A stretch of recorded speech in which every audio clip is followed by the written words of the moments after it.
Premature applause is always welcome. Yes, perfect. I You want to sit on this chair? No, I like All right, great. You stand behind me, and then we'll do it. I Yeah. don't want to sit on this, though. There we go. All right.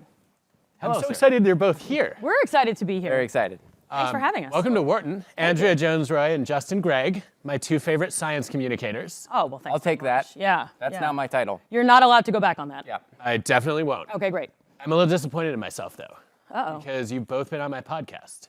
And I failed to ask you about improv comedy. We failed to do improv comedy. I feel like that was an epic disaster on my part. I think the big headline from both of our appearances on your podcast is epic disaster. I think That's true. for To be fair, it's a dirty secret in a way that we Yeah. don't like. As a science communicator, I use improv all the time, but it's not necessarily how I advertise myself to Right. the world as an improviser first. Right. Scientist sounds a little more. Right. They have a little more clout. Well, and even with the way, I don't know about you, but the way that I learned improv was I was in graduate school being a very stressed graduate student. I don't know if anyone here can identify with that. And I was absolutely losing my mind. And I took an improv class because I was curious about it. And I actually wanted to try stand-up, but I was too afraid. And I went in, and it was just so much fun to just be in a room with other human beings, not a screen, and not have a plan and not have a right answer I was seeking. And so it was always my guilty pleasure during science. And so, of course, it wouldn't come up when I'm speaking with Adam Grant, you know, and I really didn't expect it to ever come up. Yes, I'm a little nervous. Tried to keep it a secret from you, in fact. Same. Yeah, You failed. we did. guess so. Another failure. Now we're here. Yeah, Yes. Well, I'm excited that you're here. I normally would have a plan for a conversation. We have like no this, but plan. I think that would go against the spirit of improv. So that's right. What should we do? That's right. So I want to know how many of you, we're talking about improvisational comedy. Make some noise if you've heard of improvisational comedy before. Good. That's pretty good. Good, good. Make some noise if you've done improvisational comedy before. Okay, all right. This is useful information. Few but high energy, which is, I think, appropriate. Not many people know it, but it's once you're in the know, you realize it's completely awesome. I think that's fair. That's fair. Yeah. And I feel like it's having a moment, improv as well. Like those of you who watch it, are you watching it on like TikTok, Instagram, like clips? And if so, shout out something, the name of something you watch. Conan O'Brien. Yeah, there we go. Okay, fair. All right. Anyone else? Boom Chicago. Yeah, famous troops. Yeah, because I feel like it's rising in popularity. Yeah. People know about it and respect it more than they used to. Well, and so the idea of improv. Well, let me ask you this. So, Adam, have you done improv comedy before? Only with you. That's right. The two of you. Right. In fact. Very briefly. Last time we were together. Yes, Right. But it was impactful. Right. Not in entirely good ways, but we'll get there. We'll get Okay, there. all right. All right. Impactful enough that you've asked us to come here and talk about improv. It was very powerful. Very good. No question about it. Very good, very good. So you haven't done it before, or you've done it one time. And I think one of the things people don't realize about improv is that it's, first of all, truly made up on the spot. A lot of times I would do an improv comedy show where you go on stage, and there's basically two versions of improv. There's one version where you go up and people tell you funny things and you sort of say them and act them out, like whose line is it anyway? And then long form improvisational comedy is you go on stage with a bunch of other people, you have zero plan, you've discussed nothing ahead of time, and you go out and someone gives you a word or a place or an idea, and you might do an entire half-hour show with multiple scenes and characters, and some of it's funny, some of it might be actually heartwarming, some of it, you don't know where it's gonna go, and it's a really long-form acting. And for a long time, it was only considered this like lesser art form that would be used to generate ideas for sketches for things like SNL. That's right. Yeah. And improv seems hard. Well, I teach a lot of improv workshops for people who've never done it before, and they always say to me, like, I just wouldn't know what to say in the moment. I don't know how to make things up on the spot, which always seems odd to me, because when you're in a conversation with anybody, your best friend, like right now, if you started talking, you don't know what you're going to say until you say it. Right. So, but it's this I mental. beg to differ, Justin. Well, Okay. this is why we're here, Some of us have like a constant script running. Yes. Okay. That's ready at any moment. Is that you? Maybe. Because I feel like you're very good at interviews, off-the-cuffing things. That should be no problem. So improv should therefore come easy. We'll find out. I guess we'll find out. I don't feel like it came easy, but I was really struck. So we were at a conference together. Yes. And I realized you both did improv and said, okay, well, we have to do it. Yeah. And Which I commend. A lot of people say, oh, improv, wow, I would never do that. So the fact that you wanted to do it, I would say, is a great character trait and life lesson. I think anytime you like consuming a product, you should try to produce it. Fair. Write that down. Everybody write that down. You're like, I don't even have a pen with me, but it's good, yes. But where my script told me to go next on this Yes. was, I was really struck watching both of you, that you seem less stressed, just in front of a room, ready to sort of entertain them without a plan than you did giving talks, 100%. which is completely backward to me. Wow. That is, you've nailed it. I find talks difficult. I find being in plays difficult, where you have to memorize things. Right. Anything where I'm supposed to remember information in the right order to sound like I know what I'm talking about. Right. Even when I'm like lecturing as a professor guy, Right. that is stressful because there's a chance I'm going to get it wrong. Right. And I don't want to get things wrong. You can't get anything wrong in improv because nobody knows what you're going to say. It's completely freeing. Doing improv in front of like thousands of people or whatever, if I get that chance, no nerves whatsoever. But standing up there to have to recite the lyrics to a song, I would be a nervous wreck. Yeah. But that's true. You have observed us ahead of both types of performances. And yeah, for improv, I mean, if you're in the audience watching, like even for today, we have no idea what we're going to say. It might be very obvious when you see it. We're going to do some improv. You're like, oh yeah, they definitely don't know what they're going to say. Yeah. But we truly have no plan, and there is something very freeing about it. And one of the reasons we are excited to talk about it and do it for you, and we thought we'd do it in front of a whole bunch of people, is that even if you never do take an improv class or do any improv yourself, although I really recommend that you all do it, is that there's a lot of really good principles that I've used in my everyday life. I've used it in my working life. I've used it as a teacher. I've used it as a speaker. I've used it as a consultant. I've used it with my relationships, where improv really helps you be a better listener, a better team member, a better person who thinks bigger ideas, bless you, without, she's allergic to team membership. I can't believe it. Yeah. It helps you get out of your own head in a way that most of us, if you spend time in academia like this one, it's all about putting things in your head and then either saying them back in the right order or a smart order or doing it in a certain way that impresses everyone. All of that goes away with improv. Okay, so I find that very compelling. I'm just curious from our audience, why are you here? Yeah. Shout out why you came. Free book, that's always a draw. It's a really good book. Check. Yeah. Other reasons? Love improv, miss Justin. Anyone else? Learning. There it is. I was waiting for someone. Yeah, all right. We're not in an institute of education or anything. It's not that would No be. pedagogical value will be delivered this That's right. at all. Do you have, or if you're willing, what sorts of things were you hoping to learn? No one's ever going to say anything because there's going to be follow-ups from now on. Yep.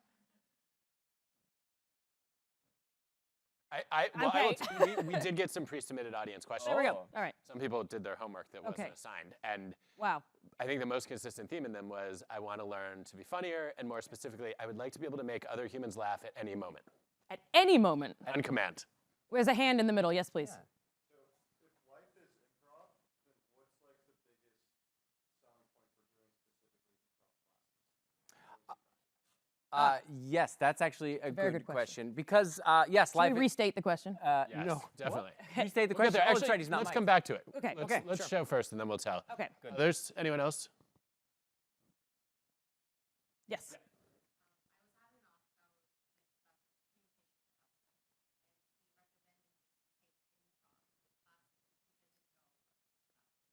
Yeah, and taking an improv class sounds like a lot of work, and coming to an hour is a lot. less easier. Yes, well done. Very good. So what we're going to do is we're going to chat a little bit more about some of the things that you would get to practice in an improv class that are more deliberate. Of course, we're all improvising because anytime I see a friend or someone I've never met before where I don't know what I'm going to say, or maybe I have some idea, but I don't know, kind of to what you said at the beginning, I get nervous in one-on-one regular human conversations because I do spend a fair amount of time thinking, whose turn is it to talk? What am I going to say after oh, they said this, I'm going to actually say this. Or actually, all I'm thinking about, especially if I'm in like a meeting or something, like all I'm thinking about is the thing I'm going to say, and I'm not really listening to what everyone else is going to say because I just want to get my idea into the room so that I can sound smart too. And improv is a space where you practice a couple of things that make you much better in everyday life and interaction that are actually not really things that we get to practice. It's true. And I've been doing improv for about 10 years, and things have been going better for me in my life for the past 10 years. And I had to look back as to say why. What am I doing differently?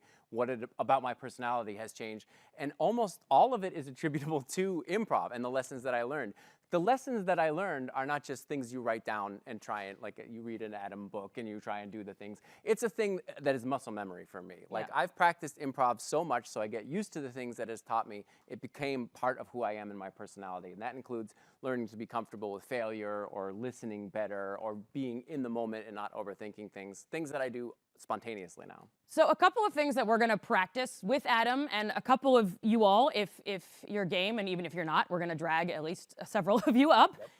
It's all very fun, but a couple of things that we're going to be practicing together are some of the core principles of improv. So if you're thinking about improv, suppose we were at a full-on just regular improv show, not this whole event. We would come on stage with no plan. You would say a word like walrus, and then we would perform for a half hour dramatic scenes, funny scenes, interesting scenes, hopefully, where we're all interacting and somehow riffing on walrus in some way. Now, the magic of improv comes from a couple of core principles that help you go from nothing to something relatively quickly. So one of the ones, and if you've seen any improv or read like Amy Poehler's book or something like that, you know that one of the big principles is yes and. Some nodding, yes? Yeah. So yes and is the idea that whatever you say to me, I'm going to say, absolutely, I agree with that, and I'm going to add something new. And then we're going to be out of the gate. Someone says walrus, you're going to, what's a sentence about walrus? Walruses. I'm sure Justin studies a walrus for fun. I'm sure Justin studies a walrus for fun, yes. And I'm also sure of that. And I actually think Justin has a pet walrus. Yes, and his name is Philip, and he's a juvenile, and he's going to be too big for my bathtub one day. Yes, and I think that he's a juvenile and he's going to be too big, and so Justin is going to build a walrus sanctuary in his hometown. Yes, and I've always wanted to see a walrus sanctuary because I have never been to one before. There you go. There we go. So that was an improv scene. Wasn't it so funny? Didn't we all love it? Hilarious. Good job. Now, I think we should do the opposite, just for fun. Yes, because strangely enough, when you're teaching improv, the people who are just starting out, their impulse is to say no. As in our everyday lives, people say no to new ideas and new things that come up all the time. It's actually a very normal human We're risk-averse, nervous people. Risk-averse, so we want to keep status quo going. And so there's so many improv scenes that start out with beginners, and they will just find themselves saying, no, that's ridiculous, to the first thing. So let's do that again. So someone says walrus, you repeat the exact same sentence you said at the beginning. I think that Justin probably has studied a walrus. No. Oh, well, then maybe I was wrong. Yeah, I've never studied walruses. Yeah. Whereas the first, so scene, we did it. Yes, that was it. Yeah. Whereas the first one, we ended up, he has a sanctuary and you're going to go see it and you've always wanted to see it. We've learned all these things. And so one of the things we say in improv is that we're making discoveries. We're making discoveries about Justin. We've made discoveries about you. And we have something to build from. Whereas if you just go in and say, I don't think so, or like, that's not possible, then you're sort of shutting things down. And I had one of my first, I did improv during grad school. It was massively helpful for me. It's also, if you're nervous about public speaking, the very first time I taught, I was a professor for a long time. The very first time I taught my own class, I was scared out of my mind. I'm outside the lecture hall, I'm shaking, I'm stressed, and it was remembering that I had done many years of improv comedy in basements in New York City, where I went out on stage for an entire hour with zero plan and somehow survived it, that I was like, oh, I can do 75 minutes with slides on a topic I've been studying for a decade. Like I can, so it's a really great, public speaking skill, but it's also really important because one of my first corporate jobs, I went into these meetings and I would say, let's do this and let's do that and let's do this. And I was at 5:38 and the editor would always say, no, not that, no, not that. And it wasn't until I was a few months in, I was like, oh, his problem is he doesn't say yes and. And I really think it limited our ability to write stories about interesting things. Because even if the first idea is terrible, yes, and I think he has a pet, like, that's silly, no one cares. But you kind of get somewhere that's reasonable, which is, oh, he could run a sanctuary and we could go see it, and now we're preserving. And so you never know where you're, so anytime you're in a meeting or a brainstorming, yes, and your way through crazy stuff, and you might end up somewhere interesting. Wait, Andrea, I have to ask you though. Please. So when he shuts something down by saying no, but this is why this won't work, Yeah. can you double negative that to turn it into a yes and? I did not have the I would ego. say, can we play this out for a second? Yeah, go for it. So I bring an idea, you be your editor, boss. I'll be my editor, yeah. So what if we did a story about improv comedy? I don't think that would work. Yeah, I don't think that's a good answer. Try again. I love that you think I would do that in a workshop. Of course you would. there might be a better way to deliver it. Let's try it again. I would have gotten fired so fast. Okay. Let's try it again. I'll try to do it more realistically. Okay. I think it'd be really great if we did a story about improv comedy. No, I don't think that's going to work. I don't think that is the response that I was dreaming of. Is there a different one you could try, please? I think you should try working in journalism for 10 years before you come to me with ideas. I think that is a great idea. I unfortunately don't have a time machine. Anyway, yeah. All right. You can spin it into a positive. You could spin it into a positive. But you touched on something I think that is probably the core, for me anyway, what I find empowering about improv, and that is learning to deal with failure. Yes. Because you've done so much improv in these basements and it was awful or whatever. Awful. So how could it possibly be any worse presenting on stage? And that I find is the single most powerful thing for me, which is I no longer have a fear right now that I'm going to say something or do something humiliating, because I've been humiliated so badly in the past that it couldn't be worse. Yeah. And I'll give you one example. Good sales pitch for this. Yes, no, but for real. Yeah. And I've learned to fail so often that I'm immune to it. I don't have an emotional reaction to it. And the worst thing that ever happened for me for improv was we were asked to do an improv show with our group after this theater performance. And this theater performance involved a very sad story of like a woman's child who had been murdered, and then she went to court, and it was all about like, it was the darkest, saddest thing. And at the end of it, they thought, let's have the improv people come up and elevate the mood by doing a funny show. Absolutely the worst environment to do improv. And then nobody in the group showed up except for me and one other guy. So it turned into one, like two-person improv, which is the hardest. The hardest. And then I went on stage and I did everything wrong. I said no to things. I broke every rule. Nobody laughed, and it was fundamentally humiliating. And I left that stage and I'm like, it can't be worse than this. Yeah. So every time I go on stage, I know I'm going to be better than that. And that is fundamentally empowering for me. So. I think one other piece to say before we get on our feet and try some of these things is that one of the things I have found most beautiful about improv, and why I have been coming back to it again and again, even though I'm not making a living as an improv comedian. Lauren Michaels, where are you? All right. He's not hiring me. Back in the man. Is that you're doing something as a team. And there's a lot of talk about the power of teamwork, and we all go to our Slack channels, we say, hey team, and we're all in a group, and we're all in this together, and we want to build community and all that stuff. But in real life, improv, I'm not really an athlete, so I could be wrong, but in real life, that's a real team that you're on. And the goal of improv, the thing that really you're trying to do when you're on stage is you're on stage with your scene partners. My only job, besides agreeing with what you've said and building on it, is my job is to make you look good and to make you look good. Literally before every shows, I used to do shows in China, and it was super fun because it was a brand new, not very little improv in China at the time, and you literally go on stage, you say, I got your back, I got your back. And how often do you do that before you go on stage? Ever. And normally you're by yourself or whatever, but you're out there and your job is to make the other person look funny. So there's no mistakes, there's no failure, because whatever you say, our job is to make it work. And whatever crazy thing I say, your job is to make it work and sound like what we've been planning the whole time. Exactly. And the people who do improv because they think they're funny and they want to stand and shine in the spotlight and make jokes Very are bad. terrible improvisers. Yes. The best ones are the ones who are not there for themselves in a way. We're here to make Adam look good tonight, for example. Which is one of the reasons Conan O'Brien is so fun to watch, is because he is an amazing scene partner. He himself is a very funny person. His monologues were funny back in the day, all of that stuff. But if you watch his stuff, whether it's his podcast or his interviews, he is reacting, he's offering something, but his scene partner is shining, and that's why it's so hard to look away. The number of times that Conan has been pranked by Paul Rudd. Exactly. Oh, with the Never ending with the Mac and Me, the Mac bad and Me, movie. Yeah. wheelchair Yeah. thing. But every time he goes in and he's there to play ball. Yes. Yeah. Yes. And you can't tell whether he knows it's coming or not, but it Yes. doesn't matter Yep. because he's excited to be the butt of the joke because it's going to Exactly. make Paul Rudd look good. Exactly. And it often works because Paul Rudd probably isn't telling him ahead of time, hey, we're going to run this clip, because that would actually ruin the fun. And so that's the other piece of it, is that I have no plan, but I don't need a plan because you guys are going to make whatever nonsense I say look amazing. No pressure. One of us is a little more skilled at that than the other. So we should probably I think we try a few should. things. Would you like to try some stuff out? No, but I'm Okay. going to. We're going to anyway. No, So, you have said a yes rule. and. Yes, yes, I and. updated it in the middle of the sentence. Yeah, very Excellent. good. Yeah. Would So I I- like to? No. Do you Am I want to going see Adam do Yes. some improv? Yeah. Hey, there we go. So I figure we'll do some improv scenes and then we can talk about it afterwards and maybe do some Q&A. If We that should sounds okay. move. We're gonna move these out of the way, and I Yeah. think we're gonna need 2 volunteers to start. Yes, volunteers like who have done the improv before, who are familiar with the most iconic warm-up that there is in theater and improv, which is Zip Zap Zop. It's a bit of a running joke because it's the thing that everybody It's plays. a very ridiculous game. Totally stupid, and we're just going to do that to warm up. So 2 people who've done that In the before. blue, yes please, and in the middle, in the black, yes please. Okay. You have to figure out. You thought window seats on planes were hard. This is gonna be Yeah. just catapult yourself over. So this is literally just a warm-up. It's not necessarily even improv per se. It's just to get us moving. Hello, Hi. and what's your name? Kieran Belwar. Kieran. Kieran Belwar. Thank you Right. for joining us, Kieran. And we need one more human being. Oh, there's a human coming. We're gonna have you stand way. near the mic, but you're gonna need your hands so you can Yeah.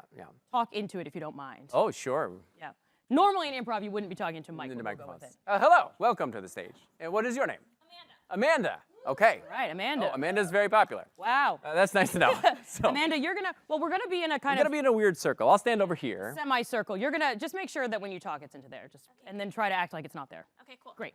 So as you all watch this, you're gonna see immediately why Justin and I have never told Adam that we do improv comedy. All right. So this first exercise, it's called Zip Zap Zop, and it's just a warm up. It's just to get you out of your head and into your body. One of the mottos of the UCB Theater, Upright Citizens Brigade Improv Theater, is don't think. So we're not thinking, we're just noticing and we're reacting. It's literally all I do. Yeah, exactly. That's why we think in this space This is right gonna be now, hard for me. with all of you, Yes, it's- that's what I love about improv and you, is that technically on paper you should be the worst person at improv because you are a very intellectual person. Right. And part of what we're going to learn here is to move- not think. No prefrontal cortex, Yeah. sir. Turn it right off. I There's- realize you there's have not an off switch. you've written books with the word think in the title. Yeah. You So should you're not just unthink. thinking, you're thinking about Unthink. thinking. And so all of that has to go away immediately. Yeah, so I have to turn off the cognition and the metacognition. That's exactly Yes, right. all forms of cognition, Yes. just your Yeah. base emotions at I this want point. base Yeah. emotions only. Yeah, I don't emote, but okay. Okay. This is going to be perfect. We're going to have a Yeah, really yeah. great time. So the way this is going to work is we're going to just pass some energy around. And you did this with us at the workshop. So he has actually done this one once before. So judge him accordingly. All right? So what's going to happen is we're going to go in any order we want, just around in the circle, and we're going to pass energy to one another. So I'm going to do that by pushing my hands together like this. Yes. And not just a clap, not a sad, like I'm going to send you my energy. Just like if I'm in a scene, I'm going to give you a gift of some cool thing that I'm about to say that you're going to, and I'm going to say zip, and then you're going to take that energy and you're going to zap. Oh, you got it. Zap. Zap. Zap. Zip, Zap. zap, Zip. Zap. Zap. Zap. zap, Zap. zap, Zap. zap, Zip. zap. Oh, no, zap. Ah! Very good. Well done. Wow. So that is the iconic Zip Zap Zop game that improvisers are made fun of for doing all the time. It's- But yeah, it you're like- had to be done. You're like, wow, you're like an adult person with a job and children, and you're up here like zip, zap, zap with your other adult friends. Like, that's exactly what we're doing. and it's- Exactly. Less uncomfortable than trying to learn to dance for me. Oh. Oh, we'll have to dance today then. But we will not. And we're going to do a dancing scene next. We're welcome I'm to. gonna no butt that one. Well, we'll Okay. see. By order of my wife. Go on. All right. Okay, fair. So this next one is called Pass the Twitch. It's to, also just a warm-up. And the idea is I'm going to make a sound and a movement, and I'm going to pass it to you. So I'm doing it in your direction. You're copying me precisely and passing it to Andrea. So do the same thing to her. And it's a bit like telephone in that you're supposed to copy me perfectly. But if you do anything different, you have to copy her doing the different thing, not my original thing. And it gets passed along. So in an ideal world, which we're never going to see, whatever you do is the same as what I did, and it just keeps going around being identical. But ultimately, Can't be done. no, it cannot be done, because Adam will laugh a little, and then you have to imitate his laugh, and then maybe you stumble. I'm assuming you're just going to screw this up right out of the We'll gate. be laughing and stumbling, and Yeah. so the rest of us will. Yeah. And we'll just keep imitating whatever happens. So I'll just do this.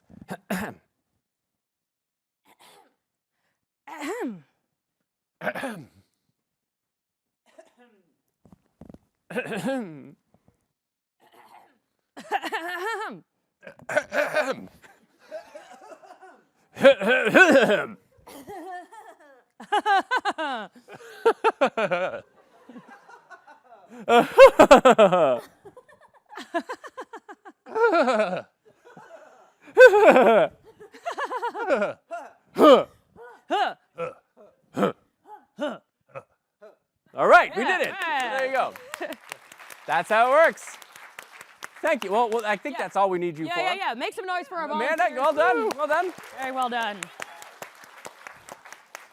So, Adam, how did you feel doing that so far? Yes, how are you feeling, sir? I understand now why my students sometimes write that I remind them of a Muppet. Do they write that? Which They do. Muppet specifically? They never specify, which is really You upsetting. need to me. clarity on this. I clarity would on like this. to know if anyone can help me. Which Muppet? I would really love to know. Just shout it out. Kermit. That's a pretty good answer. Wow, that's the best possible answer. I thought it was the Swedish Chef. Well, Adam, this is just a survey research design problem. You just need a question that says, which know. Muppet am I? I know, but I don't want to know that badly. I see. All right, fair enough. So All right. we're now playing another game. Yes. This one is, I love this game. This is called Two-Headed Expert. Yes. So what's going to be happening is the two of you You're going to stand on this side. are going to be a single entity. And I'm interviewing you about your area of expertise. We don't know what the area is yet. And when you answer me, you talk in unison. So your job, you have to talk perfectly in unison, and this is a good game because you have to let go of any leadership things you may have learned. Any We're leadership- literally at a leadership program. No leadership. Cross that off. It's That's over. fellowship from here on in. Yeah. And so you can't just talk and hope for Andrea to catch up, or the other way around. You have to talk in perfect unison. He'll stop us if it seems like one of us is leading. Yeah, I'll reprimand you. So now we just need a subject, an unexpected subject in which our expert here is an expert in something obscene or strange or weird. Yes? The Dominican Republic. Thank you. Great. Perfect. Well, thank you everybody here for coming to this conference where we pick a country each time and then we talk about it. And today, luckily, we're talking about the Dominican Republic, and we have one of the foremost experts on the Dominican Republic here in the theater today. Put your hands together, please. So, what is your name, Professor? Dumbledore. Albus Dumbledore? What was that again? Albert Murner. Albert Murner. Albert Murner, I appreciate you coming in today. So you have literally written the book on the Dominican Republic. If there's one aspect of the country culturally that you found the most fascinating, and I've read your book, of course. Chapter 1 is all about this. Please tell everybody what this interesting cultural thing is.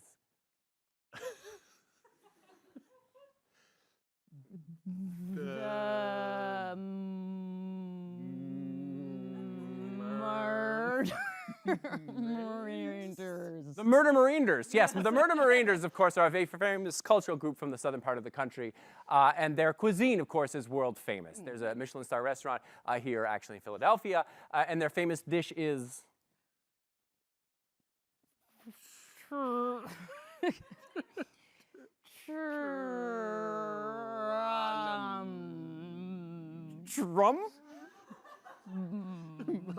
Trumba, of course, yes, trumba, the famous dish of trumba, fish-based dish. So what got you interested in the study of the Dominican Republic? Do you have family from there? Are you from there? Yes. Oh, fantastic. Okay, so tell us about your childhood. Just give us some exciting, tell us your favorite childhood story, let's say.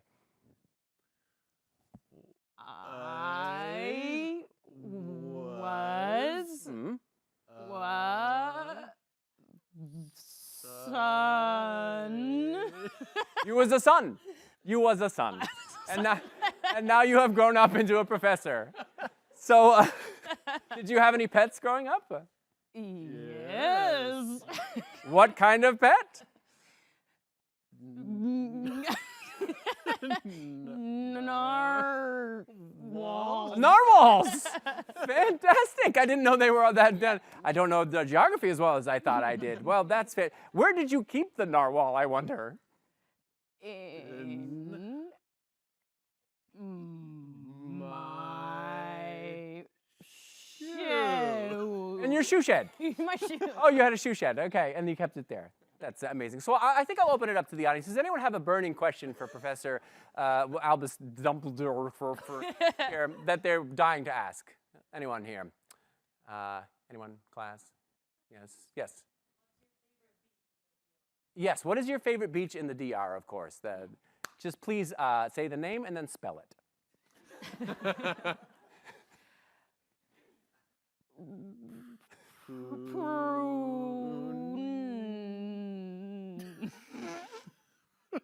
Prune Beach? How do you spell prune?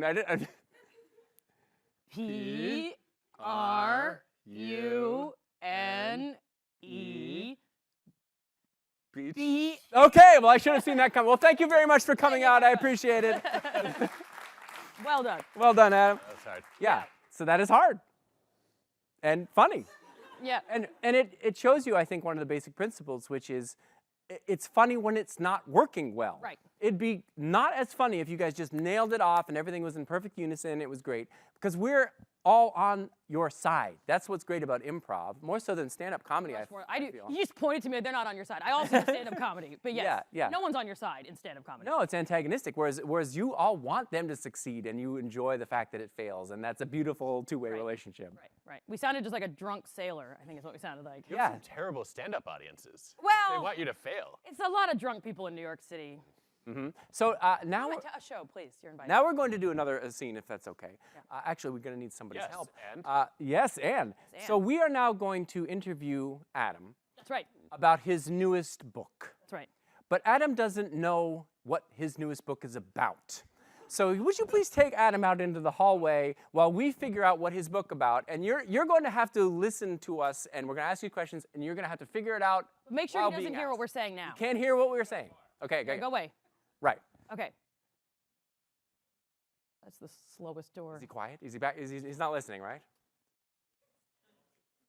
Okay. What does it say about us that we're like, he's definitely going to cheat? I know. He's Close the definitely door. cheating. Close the door. Okay. All right. So we need a completely unexpected topic. It doesn't even have to be nonfiction. A book about number 2 pencils. What kind of book? Like what genre? Mystery. Ooh, a mystery? Oh, you said history. I heard mystery, but whatever. Yeah. Okay, great. A mystery about number 2 pencils. What sort of, like a murder mystery, or what do you think? Yeah. Okay. Murder mystery. What happened to the number 1 pencil? The mystery of what happened to the number 1 pencil. Wow. Wow. Okay. Very good. That's okay. So we're gonna ask This him is- questions. yeah, okay, great. He's obviously doesn't know what it's about, so we're gonna ask not too leading questions, and we'll see how he does. Yeah. Please. Oh, we're over here. Yeah. Everybody, please. Oh no, he's not there yet. I don't know where he's gone. Is he still participating in this? Great. Yeah, he just please went put home. your hands together for Adam Grant, everyone.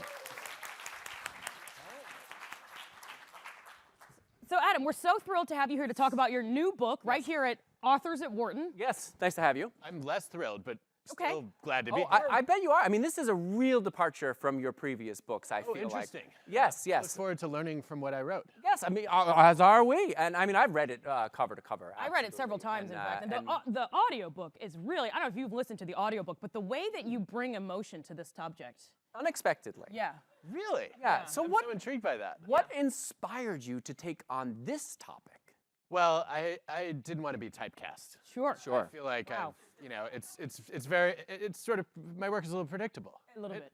This is definitely not the same as your other books. Good. That's for sure. Yeah. Well, my wife Allison was actually telling me that I should, break in topic and in form and just try to do something really original. Wow. And I said, but I wrote a book called Originals.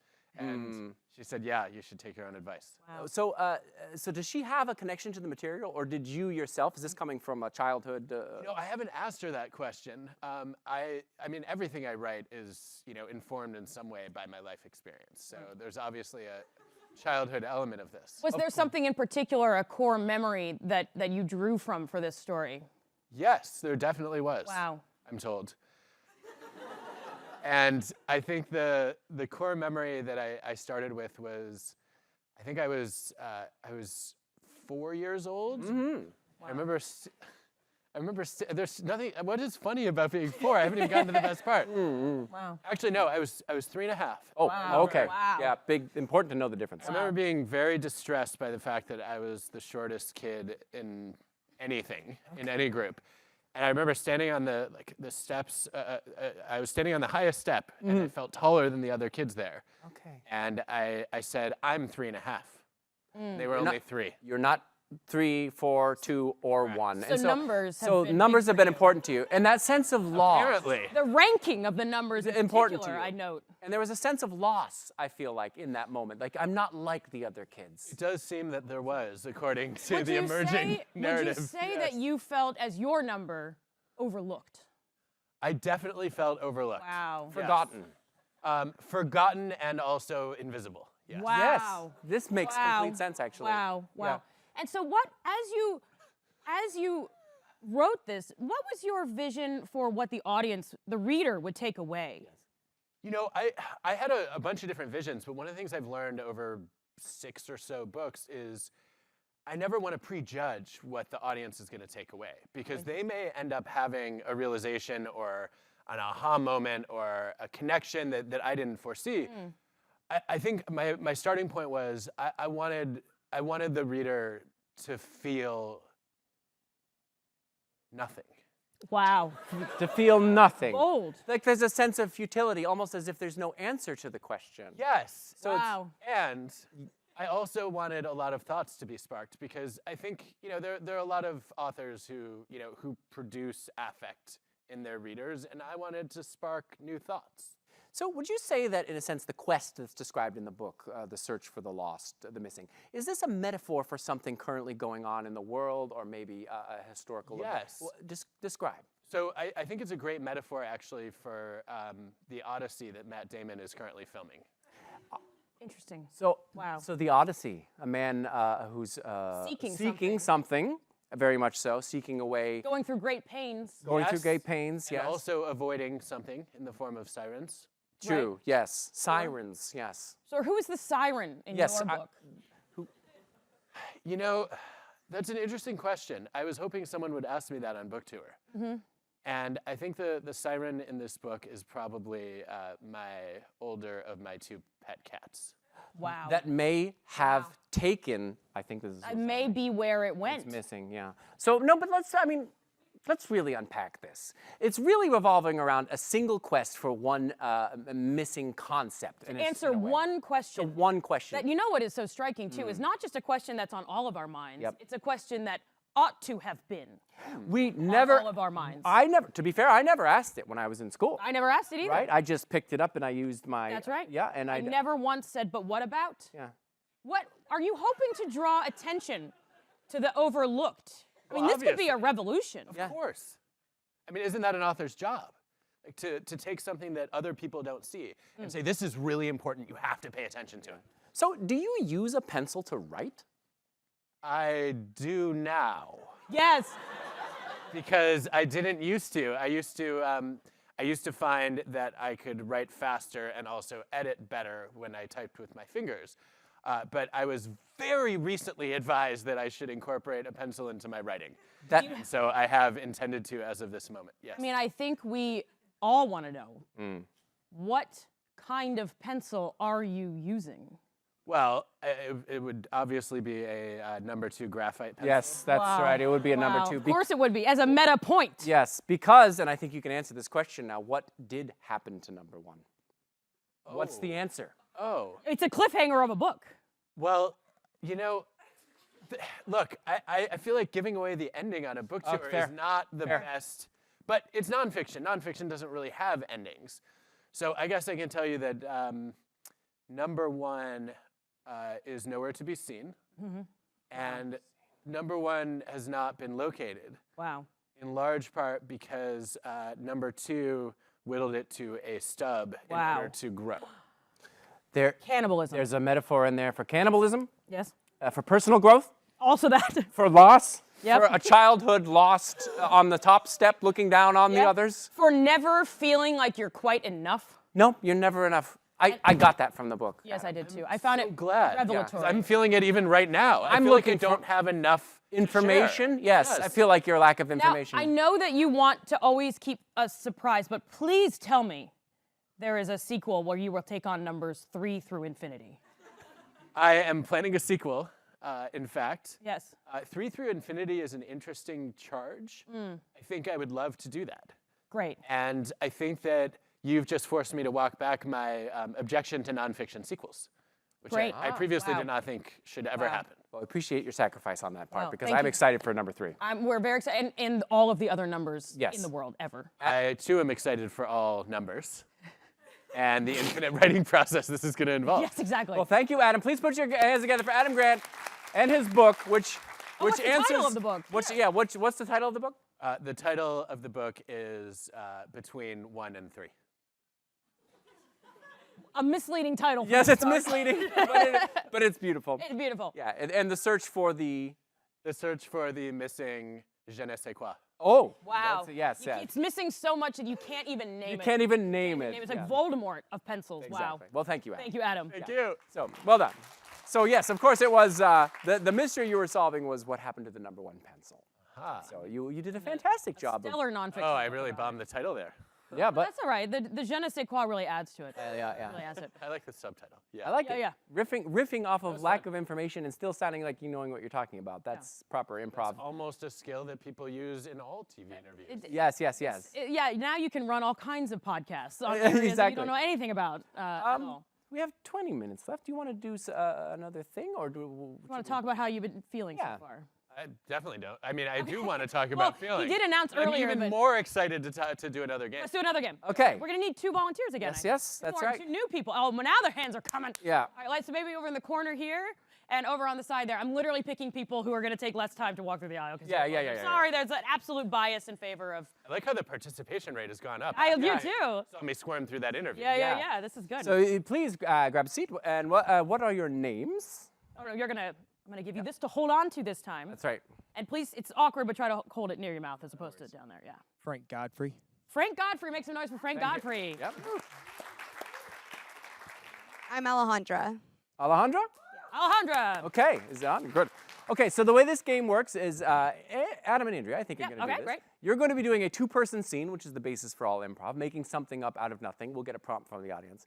But during the scene, you can tap on the shoulder of one of these participants, and they have to fill in the blanks for whatever you were about to You say. saw us do this. You've done You've this. done this, actually. yeah. You've done this one time.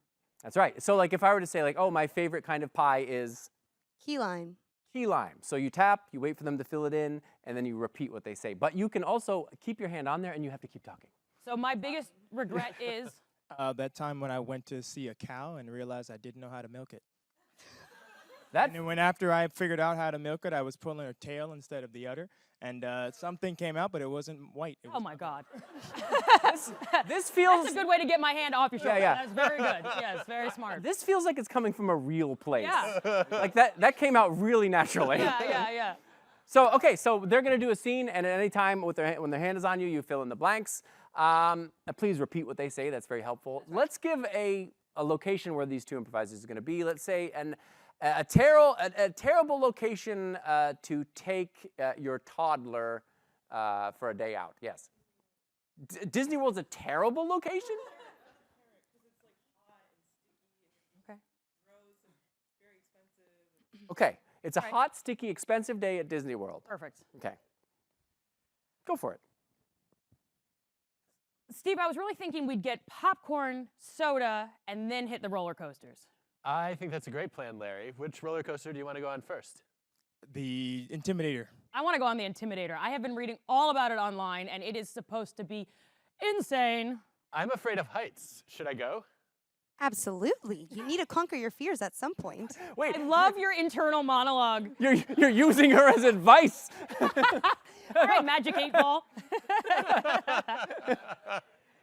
Well, yeah, absolutely. Absolutely. You got to face your fears. I changed as a person when I faced my fear of Going upside down 2 times in a row. going upside down 2 times in a row. I could go upside down 1 time in a row, no problem. But once you're right side up and you have to do it again, I would freak out. And then I did it, and it was awful, but I am better for it. That sounds like so much fun. Your jacket does say writer on it, so this But what happens if there's a 3rd loop? I'm just going to keep on looping around until we find our way straight again.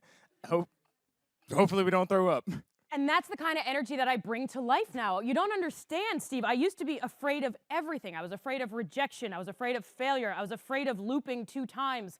And now, literally, try to scare me. Right now? Yeah.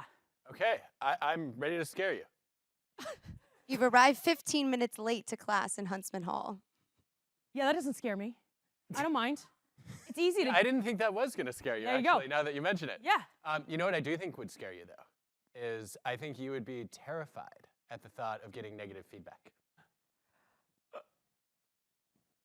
Yep, it definitely would terrify me, but only if it happens after 2 loops these days.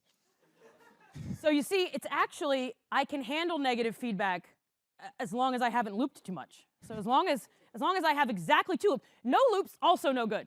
2 loops, fine. 3 loops. But you know what I think? You know what I think, Steve? I think it would be amazing if you... I think it would be amazing if you actually conquered 5 loops today. You know, Larry, I was actually thinking I would love to do 5 loops today.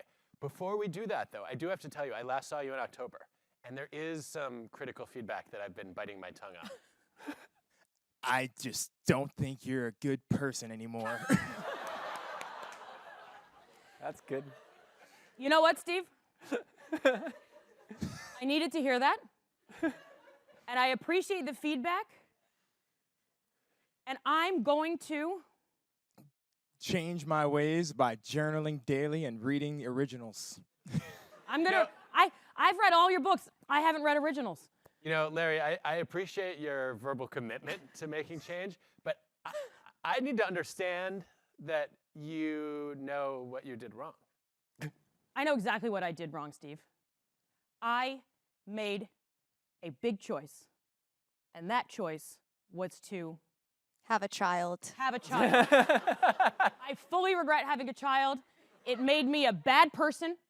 It kept me from reading originals because my brain was all loopy, not like the loops that are fun, the bad loops. And I'll tell you what, they're sticky. Wow. I'm glad you are aware of that. It's actually surprising to me that you associated my critical feedback with having a child being the wrong choice you made. How does your child feel about that? My child feels I feel like 5 more loops would fix the way I'm feeling right now. this is my child. Yay! All right, we'll leave it there. Good job. All right, make some noise for well the done. volunteers. Well, thank you very much. That was very fluent. I feel like that may have been an actual counseling session. For I Andrea. feel, you know, Adam, we forgot to tell you, you're supposed to make things up. Yeah. Oh, It's like- really? Got some critical feedback in my future. Should we do one last one? you I think think? let's do one last One last one, and then we'll do some Q&A. And So, we'll talk about how you've been feeling. Yeah, and yeah, then exactly. We'll do some Q&A. Yes, we will talk so about we'll that. do this one relatively We're quickly. going to give some critical feedback, I think, probably. So you and I will do this one together. So we're going to make up a scene. It's going to be very short. And then Andrea's going to come in and pretend to be our director. And she's going to have us redo the exact same scene, but then with some different directorial attributes. That's right. So, We're just doing a couple takes of the same movie scene, yeah? okay. So, This is exactly what I was hoping we would do tonight. all right, perfect. There Here we go. All right, so we're going to need a suggestion this time of a location that would make for a terrible first date. Car wash. Beautiful. You haven't been on a date with me, baby. Phenomenal. All right. The car wash. And a funeral. No, I meant and action, but thank you. What a terrible And a car combination. wash. Action. I'm scared. Me too. Your driving always freaks me out. Oh, thanks, I guess. No, really. I mean, car washes, it's more than just the bad driving. Like, I'm claustrophobic, and I'm not really sure I can be inside this thing. Can you do something to distract me? Just do something to distract me. I can. You know what? The good thing about being claustrophobic Yeah. is the car is the same size no matter where we are. What the fuck does that mean? I don't know what that means. What do you mean the same size? Like if you fall in a wormhole, it stretches out? That's not right. See, you're already wrong. This is not a good first date. Justin, you're right. This car could go into a wormhole. I have never seen a wormhole in a car wash before. And so all I'm saying is, if you don't feel claustrophobic in a normal car trip, there's no reason to feel that way in a car wash, right? And let's pause there. Okay. I love what you're doing. Yep, I thanks. love what you're doing. You're really bringing some interesting emotion. Some cerebral thinking is coming in. I think that's really, expected. It's really going to be a real thinker of a movie. But what I'd like to do, I just want to stretch your acting a little bit. So Justin, I would love to see that again. Yep. But I would love to see you play the role of an overworked secretary in the 1960s. All right, you're in the same situation, but just bring on that energy. Think of sort of like Joan from Mad Men. But you're under the wire, and I just want to see you bring that 1960s secretary energy to this scene. I think that'll really tie it together. Okay. And Adam, as I said, I really loved what you were doing, but I want to see circus clown. All right, I want to see you're coming in, whatever, you're making balloon animals. I just want to see that energy, that kind of darkness that we would see in a circus clown. And I really think that's going to make these lines sing, because it's beautiful writing. I think we can all agree it's beautiful writing. We good? Yep. Yep. All right. And action. Adam, I'm really nervous about going in the car wash. I'm not doing it. I'm sad. You're sad? Well, clowns aren't supposed to get sad. How am I going to get through this if you're sad? You're supposed to be, do something to distract us, why don't you? Well, Why don't we drive in circles? That'll be fun. Yeah, we could drive in circles, I guess. Yeah. And while we're driving in circles, we should talk about our fear of claustrophobia. Okay. The circles. That would be hilarious. Okay, it'll be hilarious. All right. Okay, I'm claustrophobic because it probably makes me think of death and coffins. I guess I'm not really sure. What are you doing?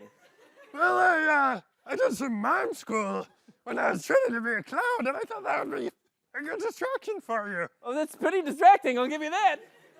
I've never felt less comfortable on a date. I forgot we were on a date. Let's cut. Very good. All right, that was very good. Definitely. Love the energy you brought. Phenomenal. I just want to get just a backup in the can, so when we're on the editing room floor, we have one other angle to work with. This time, Adam, you are going to be an astronaut stuck in space on the far side of Jupiter. So you are trying to get back to Earth. It's just you in a suit, and you are working with the engineers, and you're really doing your best in deep isolation. I think I want to pull in that isolation that you really tapped into with the clown. Yes. Yes. All right. And Justin, for you, I want to see Garbage Man. Garbage Man? That's right. Okay, All right. I can do that.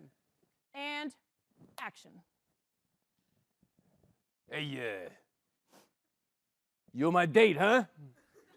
I am your date. I haven't had human contact in a couple of decades. Oh, coming on a little strong there, buddy. Can you smell me through that helmet? I don't smell good. Yes, I can smell you now that you alert me to my senses that have not been operating in a long time. And you smell like the third moon of Jupiter. Whoa, that bad, huh? Third moon stank. That's what I got on me. Say, so I just got off work. I bought you a present. Thank you for There you go. beautiful. It's What is dog it? feces in a black bag. I can't take it down to the processing plant. I thought you might like it. Well, it's actually going to go perfect with my collection of dark feces that has been accumulating near Jupiter. Say, by the way, we're in a car wash, right? Yes, we are. All a car right. wash. So tell me about Jupiter to distract me because I'm a garbage man, but I get claustrophobic. Well, I think the good news about claustrophobia, if you've been spending a lot of time on Jupiter, is this car is actually bigger than the suit that I've been trapped in. I thought it stayed the same size no matter where it was. That's my understanding of physics. The car stays the same size. Oh. But I haven't been in a car. Ah. One of the reasons I've been looking forward to this date is it feels like a roomier environment than my previous dates. Well, I'm glad I could be your earthbound Jupiter date. This is going well, I think. I also feel that it's going well. Great. It's so well, in fact, that we should visit car washes more often together. Oh, you're very forward, but I'm interested. And C. Very good. All right.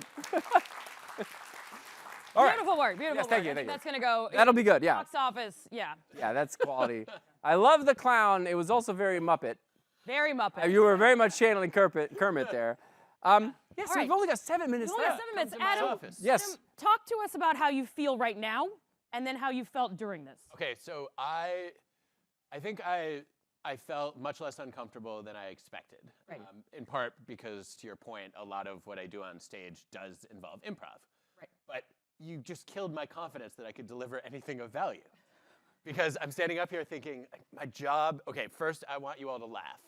And then, but wait, I'm not supposed to do something funny. I'm supposed to set you up to do something funny.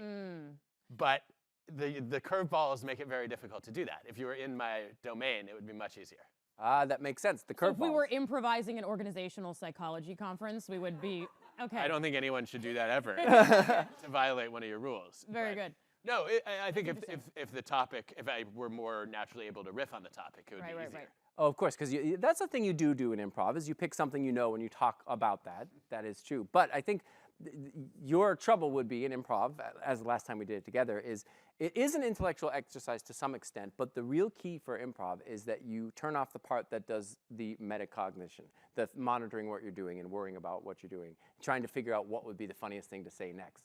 So you're Or getting even what to say to set the other person up Yeah. to be funny. So you're just doing react. extra math on that. You're just trying to react. Yeah. Yeah, Which is hard. yeah, and there are studies of like flow states and things in jazz musicians where you put them in an fMRI and you have them improvise stuff and you see the connectivity in the brain, and that part of the brain that does that cognition is less active, and that's the state we want for improv as well. So not dipping into Not what you know. me is what you're saying. Yes. It's the state we want for improv. Exactly. By the way, whoever dreamed up those fMRI studies, I'm like, yeah, that's the perfect environment for jazz music. Let's put Yeah. it No, in it could not be machine. worse. Yeah. Yeah, but I think the extra layer of this that's hard for me is I remember there's a classic study of creative architects where you give them the remote associates test. You probably know this one, Andrea. I like that you think I know this. Go on. Yes, Yeah. we're both very familiar. Anyway, it's a test where you're given a word and then you have to free associate. Oh, sure. And the average architect, if you say black, would say white. But the really creative architects in the study, when you say black, would say caviar. Yeah, sure. And it's a basic test of divergent thinking. Right. I may be the most convergent thinker Uh-huh. in America.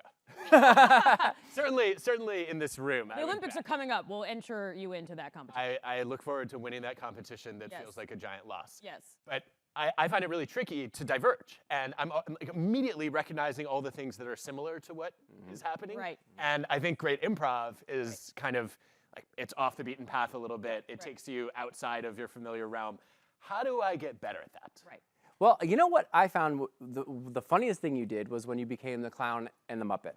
And was funny. That was It fun. was very Was funny. that Were funny? we not laughing? Yeah. Right. But were you laughing at me or with me? That's irrelevant. It doesn't matter as long as they're laughing. But and part of that is because regular Adam is standing and talking, but clown Adam was suddenly moving in weird ways And using a funny voice. and using a funny voice, and those are signals to Yeah. your body that we're doing something different. This is not my regular Adam thing, Yeah. and that caused your brain to act quite differently. I thought.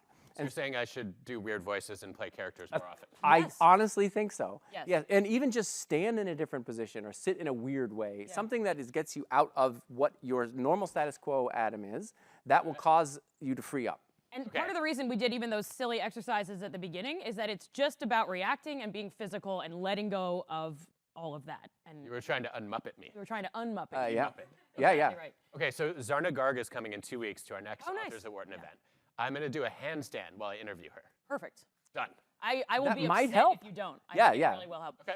I also think that another thing to think about, and I'm trying to think about how this applies analogously to other circumstances, but not only should you, when you're doing improv or trying to do it in your regular life, you're not trying to be funny, and you're not trying to make anything else funny, and you're really not trying to engineer anything. The funny part comes from the surprise.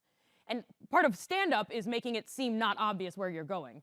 But with improv, the really funny stuff, sometimes it'll work that you're like, I'm watching a scene and I'm going to join in and say something funny. I kind of have an idea.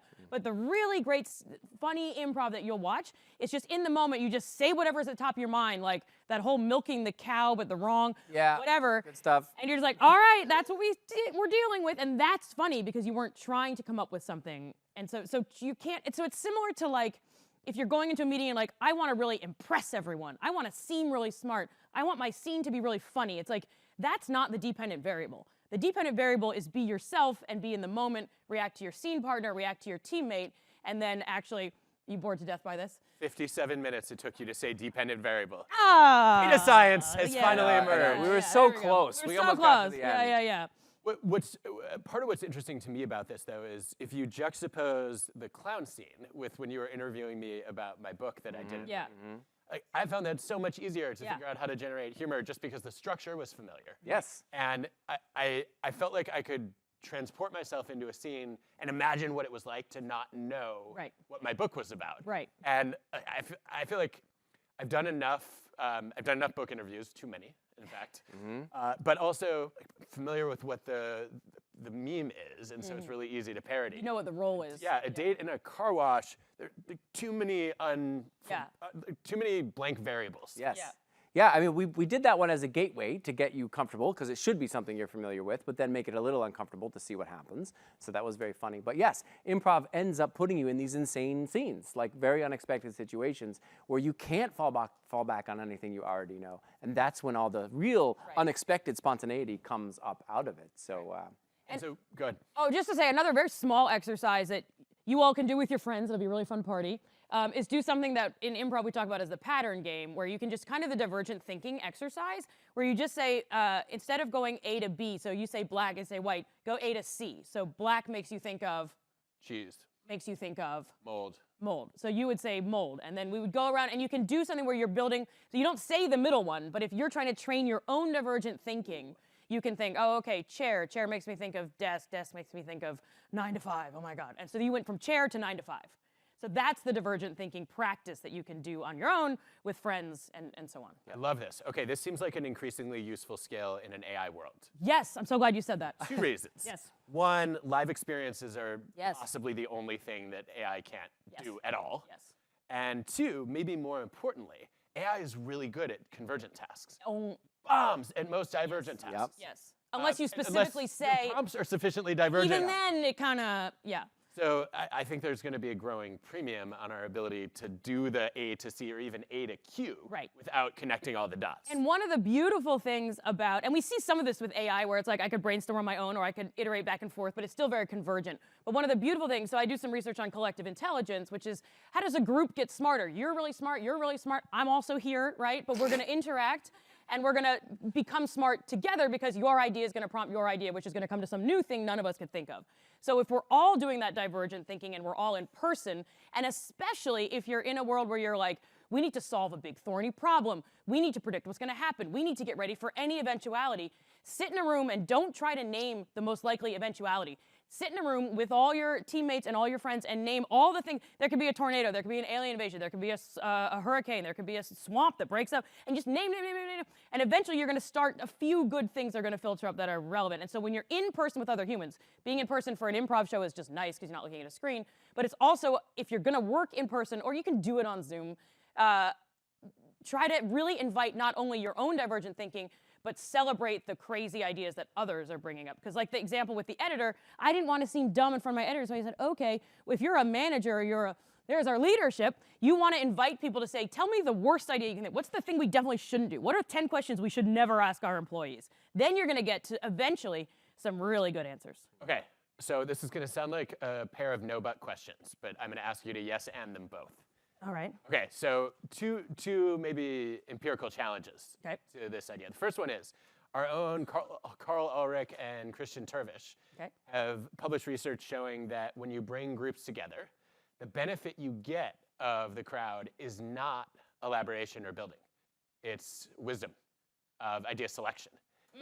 And you know well from the brainstorming literature that 2 heads are often less creative than 1 and 5 are less creative than 2 because we tend to converge too quickly.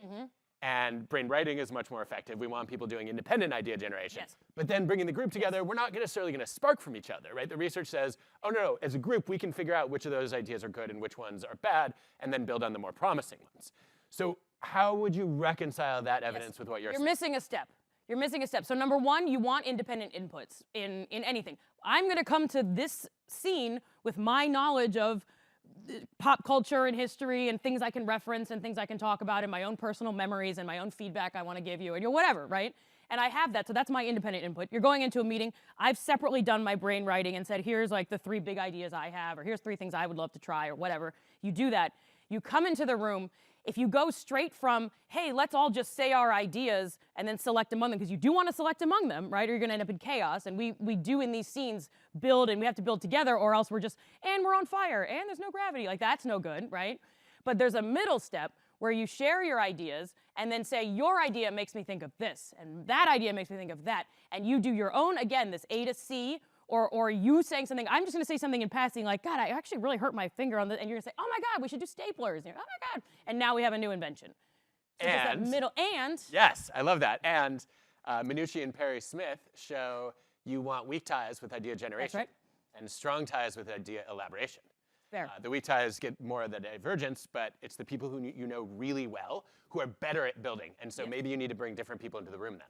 Yes, and I think, and Justin, speak to this if you disagree, but I think that's where, and I think someone was asking something like this earlier to go back to where we started, which is why take an improv class if we're all improvising every day, which is the act of going, and I play improv with friends. We're not doing a show. We just get together and we do it because the act of practicing the art of, I'm listening to what you're saying, And no matter what it is, I'm going to build on that thing. I'm not going to judge it and say, wow, that was stupid. Wow, we should have said something different. I'm going to say, that's awesome.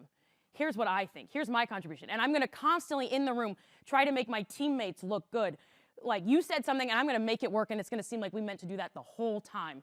And if you have a team in a company or an organization that has that level of trust, sure, we can play with weak ties and strong ties and think about the diversity of knowledge that's coming in and all those interesting things and how, but if you can really cultivate that space and everyone maybe has taken improv training in that company, you're going to naturally find that. Anytime, when we performed at this, you saw us, we'd never met before.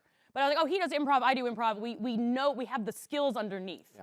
So you don't need, we were weak ties. It was, yeah, and I could see it in that moment when I was like, wait, Andrea, Justin, you both do improv. You should do something together. Yeah. I could see in that minute. Which is a good yes and, by the way. It was kind of obvious, but knowing that, it's like, oh, it's like two people who have studied negotiation. Yeah. They can skip all the good cop, bad cop, and all of the, like, oh, I'm gonna try to manipulate you or anchor you, and just say, look, let's put on the table what we each want and try to help each other. The same thing happened. It was like you got to import chemistry. Yeah. Even though you never met. Imagine you're in the next time you're in like a study group or a meeting or something like that, and no matter, you know that everyone in the room, no matter what you say, is going to be like, hell yeah, that's awesome. That's a brilliant idea. Like, you're going to start generating, of course, you need the selection at the end, but you're going to start generating way more big, interesting ideas, and you're going to walk out of that room with better ideas and a better plan if you go through the time to really explode out. And then, of course, you do want to do that selection. And if you have a really disagreeable person in the room, they're going to come up with the worst ideas possible just to see if you have any standards. That could be. And those are the people that Justin was talking about before who go on stage and try to be the center of attention and funny. And you don't want those people on your team. Okay, so the other complication, quibble maybe, is I'm thinking about research showing that if you have high trust or high psychological safety, criticism actually improves creativity.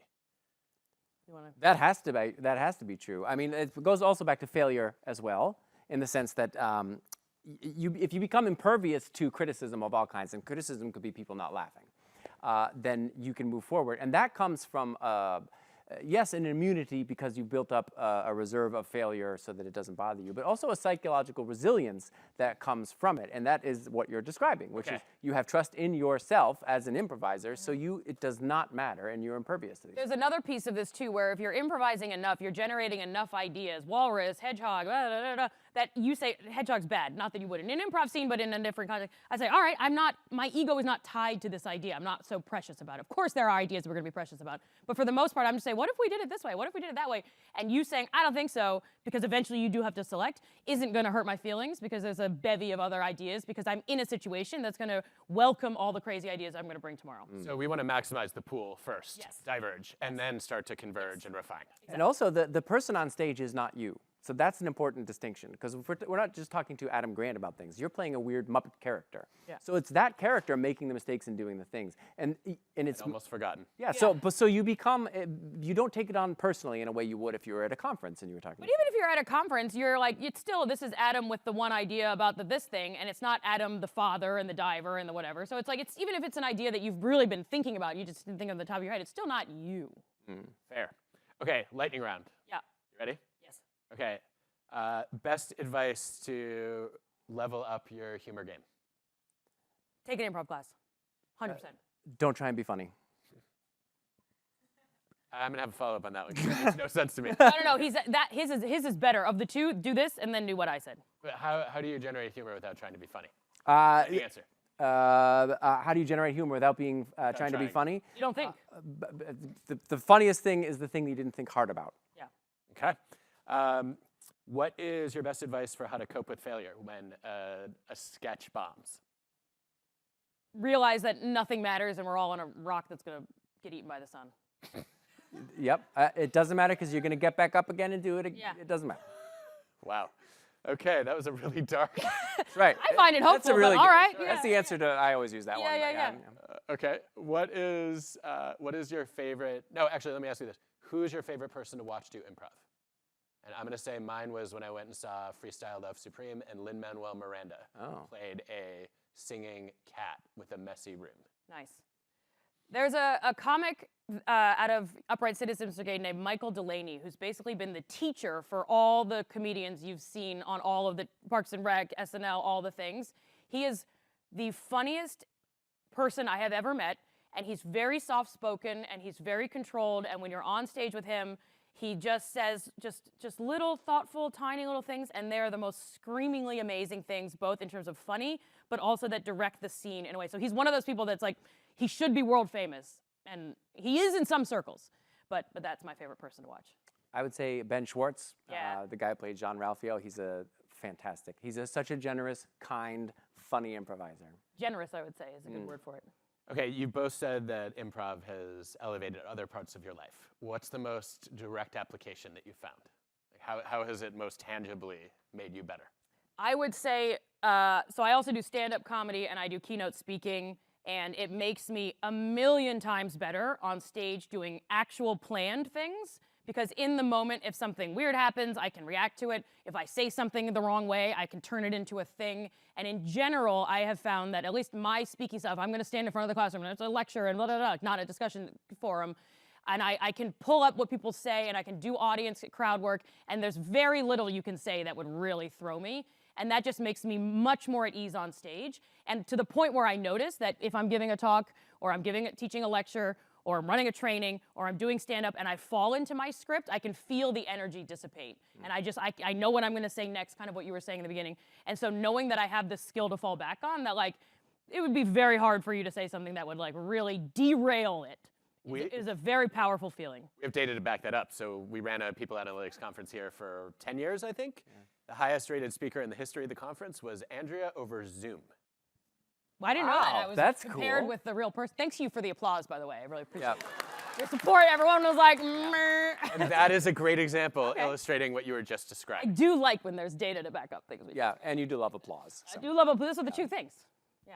Yeah, and for me, I'd say it has made me brave in the sense that I've always had the imposter syndrome sort of deal where I'm like, maybe I don't belong there, and I just don't care anymore, because whatever that feeling is, it still bubbles away. I've learned to ignore it because I've done so many humiliating things, like I was saying before, that I'm impervious to having that feeling control me anymore, and that has given me an absolute superpower. I'm fearless at this point. It seems like something that would be really useful in difficult interactions. Yes. I'm thinking about the number of like parent-child or sibling-sibling fights that happen, where people are just replaying the same old tune, and they don't realize they're doing it until after it. And then like, you could think about this in romantic relationships too. Like you've repeated the same fight over and over again, and imagine that practicing improv leads you to recognize in real time that you're on script and you need to get off of it. Do you have examples of that? Yes, and I can say that my partner and I used to just number our, like, oh, is this fight number 4? Yeah, it's fight number 4. Like, all right, we get it. But improv at its core is about listening. Yeah, you should. Like this. Everyone loves just get a chart out and be like, just point at where we're going. And then you correlate it with other data. You can see when you're going to. Oh no! First you have to analyze. Like, That's right. You have to record all your fights and then transcribe them, and then we'll work on it. But improv is fundamentally about listening, and that's really hard to do. And there's other experts who talk about the importance of listening and blah blah blah and psychology and all of that. But like, I'm just going to say that as a scene partner, one of the hardest things to do is to literally just say, you're saying something, and I'm not going to try to answer ahead of time. And when you're in an argument with your partner or a friend or a coworker or in a stressful situation, I'll just say with my partner, we're in a disagreement. I am so ready. You're in a disagreement in the comments about politics on social media. Like, all you're there to do is just say the thing that you're there to say. And it doesn't matter what they say. You say, yeah, but you did this and you did that and I didn't say that and we've talked about this. But if you really, and how many times have us in these conversations be like, you're not listening to me. I am listening to you. No, you're probably not. You're probably not really listening because you're probably hearing it while thinking about what you're going to say. And so real improv, and it doesn't matter if it can be the least funny improv in the world, but if you're sitting in a scene and I'm not coming in with anything other than what you say, and you're going to say it, and I'm going to say whatever comes to mind first, and we're going to go from there, like that is transformative in any conversation. Yeah, and I would say that's what I was going to say as well. Listening is that skill for those relationships. Not just listening to your partner, not going in with a preconceived notion like you're describing, but also listening to yourself. If you can step back and hear what you had just said and you might change you'll be like, oh gosh, that wasn't a very nice thing to say. Like stepping outside of the thing that's happening, I think is key to making those relationships healthier. Yeah, it does seem like it would lead to a little bit of healthy overcorrecting instead of the defensiveness of, no, I'm not a bad person. Yeah. Yes, I did a thing that a bad person Yeah. would do, and Yeah, Yep. exactly. interesting. Okay, back to the lightning round really quickly. What is something you've changed your mind about recently? I thought this is going to be very unpopular. I recently had. Does it have to be about improv? No. Oh, okay, great. I recently did a project. I am a social scientist, so I study humans and particularly doing political things. And I volunteered to do some work. Well, it was paid, but I did some work. Okay, I did some work on non-human data. It was like measuring water flow in the Colorado River Basin, and I was like, how hard could it be to measure how much water there is? Wow, it's super hard. It's super hard. And how hard is it? Is it how high it is? Is it how wide it is? Is it how fast it's moving? And that's in the present. How do you know how much water there was in 1800? It turns out all these scientists had to count tree rings and how they grew, and we're thinking there was a drought.